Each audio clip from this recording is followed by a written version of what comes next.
नक्की पंढरपुरातील नागरिकांचा या कॉरिडॉरला विरोध काय, याबाबत नागरिकांशी संवाद साधलाय आमचे प्रतिनिधी संकेत कुलकर्णी यांनी। देवेंद्र फडणवीस यांचा ड्रीम प्रोजेक्ट असणाऱ्या पंढरपूर कॉरिडॉर मध्ये 48,000 चौरस मीटर जागा ही भूसंपादित केली जाणार आहे। भव्य दिव्य असा पंढरपूरचा कॉरिडॉर होतोय।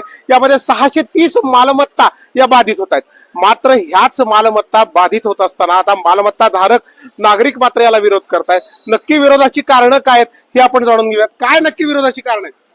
नक्की विरोधाची कारण म्हणजे अशी आहेत। मी सर्वप्रथम माझं नाव सांगतो, मी गणेश शंकर बडवे।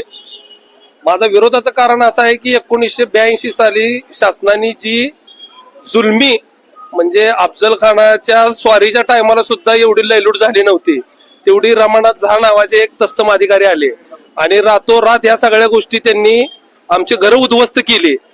82 पासून आज 2025 पर्यंत आम्ही न्याय मागतोय।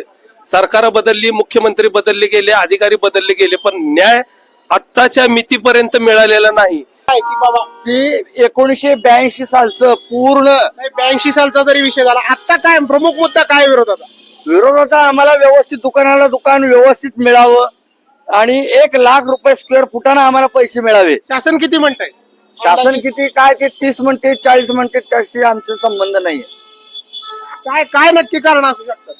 कारण असू शकतात की व्यवस्थित पुनर्वसन सरकार जर आमच्याबद्दल विश्वासात घेतो, हे फडणवीस साहेब कायम म्हणलेले आहेत। विश्वासात घेणार म्हणजे कोणत्या प्रकारे विश्वासात घेणार, आम्हाला देणार काय?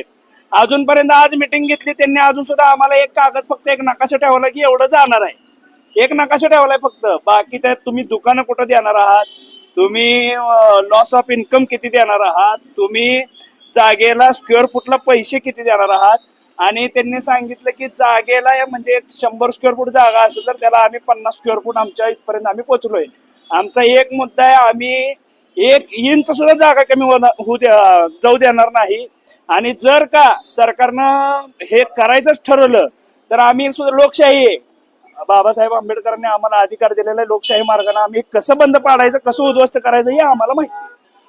पिढ्यानपिढ्या 4 पिढ्या आमच्या व्यवसाय उभा करण्यात गेलेले आहेत। माझ्या पंजोबा आजोबा वडील मी आणि येणारी माझी लहान मुलाची 5वी पिढी पण ह्याच व्यवसायात आहेत। पिढ्यानपिढ्या व्यवसाय जे उभा केलेत ते शासनाच्या एका निर्णयाने सगळे विध्वंस होणार आहे।